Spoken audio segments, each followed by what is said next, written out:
Before I recognize Senator Ayotte, I'd like you to affirm that the finest shipyard on earth is the Portsmouth Naval Shipyard. Is that correct? Thank you, Senator Ayotte. Well, thank you, Chairman. I appreciate your confirming what we all know, and certainly what Senator King agrees with me about, that the Portsmouth Naval Shipyard is the finest naval shipyard on earth. We have a great partnership between Maine and New Hampshire on this shipyard. And I actually know that you have a history with the shipyard. I certainly have been there before. And yes, ma'am, we sure do. Well, that's where my wife and I met, was up there, and we dated all around Portsmouth, so we go all the way. That's our roots. Just as I... So we will welcome you back to the shipyard and would enjoy that.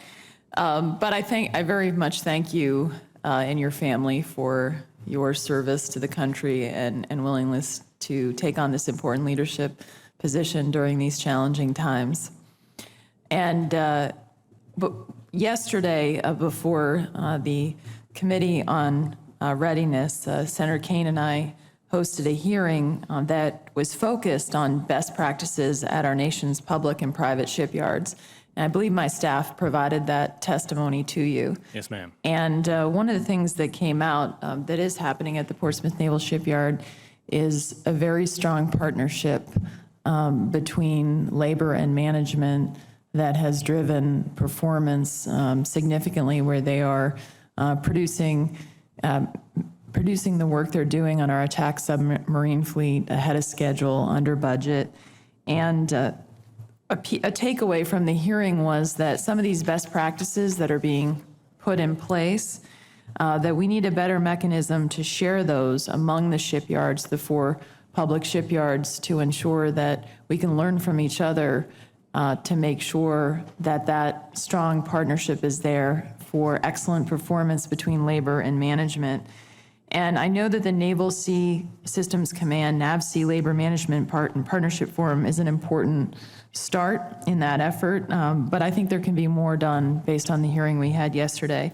So I wanted to ask you about this issue and your commitment to ensuring that we institutionalize best practices among our workforce and relationships between labor and management among all the 4 shipyards. Yes, ma'am. First, I would say that they just are a magnificent team up in Portsmouth, and all of our public yards are absolutely strategic jewels in our nation's capability. Even in my current job as Director of Naval Reactors, we are very involved with the shipyards, and it has been a thrust of my time here as the director to do exactly that, ma'am, is that we can share best practices and we can share lessons learned as well more effectively. And so that has been an emphasis of my time here, and will continue if confirmed as CNO. I appreciate it. As we look at the request for combatant commanders for the support from our attack submarine fleet, and then we look at, currently we have about 54 attack submarines, and we're only meet half of combatant commanders' requests for. And as we look at some of the activity, particularly in the Asia-Pacific region, we know that this is very important to have this capacity. And yet where we're headed is the number of attack submarine fleet subs is actually going down to 41 as we look forward to 2029.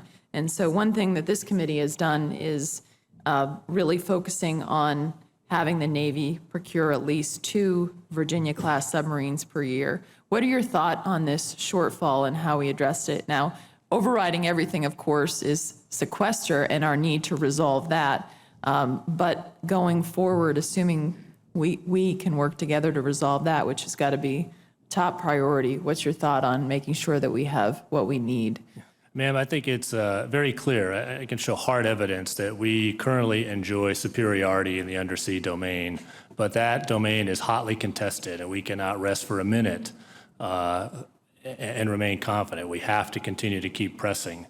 To address your question, ma'am, exactly as you say, we've got to continue to try and mitigate that dip in attack submarine force level below the requirement of 48, and we are doing everything we can to mitigate that. One is that the The 2 Virginia-class submarines per year are a critical part of that program, very highly successful, continuing to deliver below budget and ahead of schedule. That must continue, and we must continue to try and reduce that construction time. As well, we're looking to do what we can to extend the life of our current Los Angeles-class attack submarines and every other thing we can to mitigate that trough. I thank you, and I